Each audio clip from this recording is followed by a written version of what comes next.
Hi అందరికీ welcome back to my channel. నాటుకోడి కూర టేస్ట్తో ఫారిన్ కోడి కర్రీ ఏ విధంగా వండుకోవాలో ఈ వీడియోలో చూపించబోతున్నాను. ఈ కర్రీ రైస్ అంగట్లోకైనా రైస్లోకైనా చాలా బాగుంటుంది. ఒకసారి అయితే ట్రై చేయండి. ముందుగా హాఫ్ కేజీ చికెన్లోకి పసుపు, కారం, సాల్ట్, నిమ్మరసం వేసి ముక్కలకు పట్టేంత వరకు బాగా మిక్స్ చేసుకొని ఒక అరగంట సేపు కనిపెట్టుకోవాలి. ఇప్పుడు ఈ చికెన్లోకి కావాల్సిన మసాలాలు అయితే వేపుకోవాలి.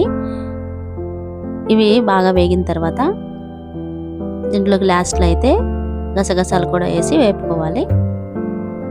ఇవి గ్రైండ్ చేసుకునేటప్పుడు కొంచెం వాటర్ని యాడ్ చేసుకొని మెత్తని పేస్ట్ లాగా గ్రైండ్ చేసుకొని పక్కన పెట్టుకోవాలి.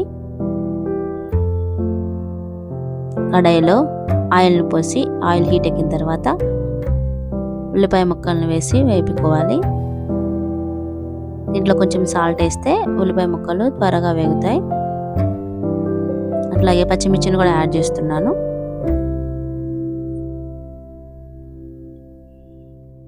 ఈ ఉల్లిపాయ ముక్కలు బాగా వేగిన తర్వాత మాత్రమే అల్లం వెల్లుల్లి పేస్ట్ని వేసుకుంటున్నాను. ఈ అల్లం వెల్లుల్లి పేస్ట్ కూడా పచ్చివాసన పోయేంత వరకు వేపుకోవాలి. ఇప్పుడు దీంట్లోకి చికెన్ ముక్కల్ని యాడ్ చేసుకుంటున్నాను. ఈ చికెన్ని బాగా కలుపుకొని ఒక 5 మినిట్స్ అయితే మూత పెట్టి ఉడికించుకోవాలి.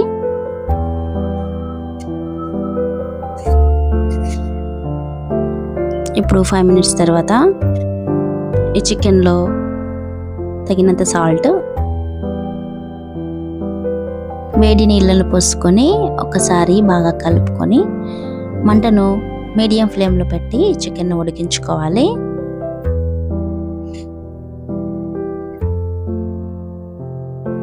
ఇప్పుడు చికెన్ అయితే ఉడికిందండి. దీంట్లోకి మనం ముందుగా రెడీ చేసుకున్న మసాలా పేస్ట్ని కూడా వేసి 1 నిమిషం పాటు ఉడికించుకోవాలి. ఇప్పుడు చికెన్ అయితే రెడీ అయిందండి.